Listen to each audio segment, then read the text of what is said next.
Hi, my name is Christian Zadorsek, and today we're going to be talking about Les Paul and his famous guitar, the Log. So some background information on Les Paul and Epiphone and Gibson, because we're going to be talking about them in this presentation. So Les Paul is a jazz guitarist from the years 1928 to 2009, and he's known for tinkering in the Epiphone factory when he was younger, or with the guitars and other things in there. And Epiphone was a guitar company created by Anastasios Stathopoulos in the year 1873 in Smyrna, Turkey. And Gibson was made by Orville Gibson in 1902 in Kalamazoo, Michigan, and later in 1957 they bought Epiphone. And the first question I want to ask is, how was it built? Well, it first started out with some railroad track that they found, a 4x4 piece of pine, which was the railroad track, and Epiphone neck, because they were in an Epiphone factory.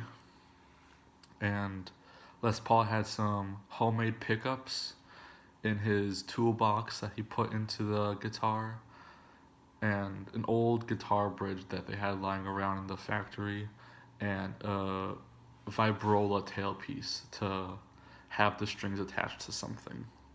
With all that together, it made a crude guitar as seen right here, but it worked more than he could imagine. It turned from a passion project to an actual patent for guitars to come. And why did he build it? Why did Les Paul even think about building it? It first started out as a curiosity thing, as I said before. Could I build a guitar out of a railroad track? And from that, after he built it, he found out there was so many benefits coming from this solid body of pine that he had.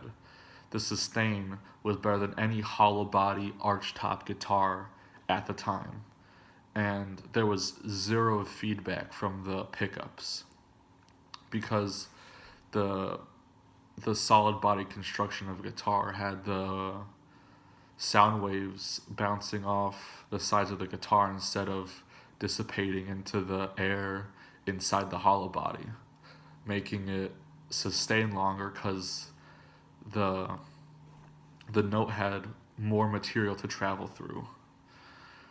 And a quote from Les Paul was, "The thing that grabbed me about this experiment was how the strings vibrated and sustained almost indefinitely when anchored to the solidity of the steel rail with no feedback whatsoever." And it also reminds me of this other quote where he said that he could pluck a string and leave it and go out to dinner, and when he came back the string would still ring out because of how much sustain it had. And the last question we have is, how did it influence guitars going forward? And it influenced it a lot, starting off with this story of how Les Paul played the Log for Gibson, and they loved it so much that they wanted to get in on this hollow body guitar idea, that they told him, if you get rid of the Epiphone logo on the top of the headstock, you can come to us and make us a guitar, design a guitar with us. And that's what he did. He took the Epiphone logo off the headstock.